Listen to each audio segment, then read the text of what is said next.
নমস্কার। আজকে আপনাদের দেখাবো একটা নতুন একটা পদ্ধতি। অনেক সময় পিসিতে রিফ্রেশ করতে আমাদের অনেক একটু বোরিং ফিল হয়। আপনাদের দেখো অতি সহজে কিভাবে রিফ্রেশ করা যায়। আপনারা স্ক্রিনে দেখতে পাচ্ছেন যে অটোমেটিক্যালি রিফ্রেশ হচ্ছে। কিভাবে হয় সেটা আপনাদের আজকে দেখাবো। চলুন পিসিতে যাই। পিসিতে যেয়ে যেকোনো ফাঁকা জায়গায় আপনি মাউসের রাইট বাটন ক্লিক করবেন। ক্লিক করার পর আসবেন নিউ। নিউ থেকে যাবেন টেক্সট ডকুমেন্ট। টেক্সট ডকুমেন্ট যাওয়ার পরে আপনি আবার ওপেন করবেন।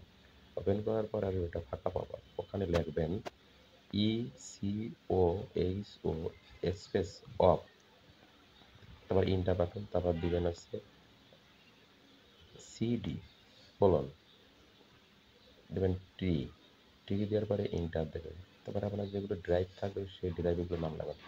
যেমন সি ড্রাইভ, সি লিখে স্পেস তারপরে লাগবেন তারপরে স্পেস, তারপর লেখেন ডি লেখার পরে স্পেস ট্রি, তারপরে আবার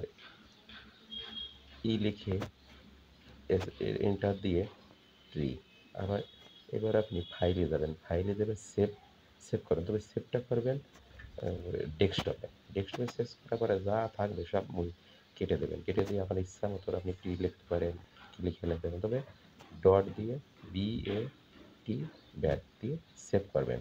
সেভ করার পর আমরা ডেস্কটপে আসবেন। ডেস্কটপে আসার পরে দেখবেন সেটিং এর মতো একটা লেখা আছে, ওখানে ক্লিক করার পরে আপনি সেটা দেখবেন। ধন্যবাদ ভিডিওটি দেখার জন্য।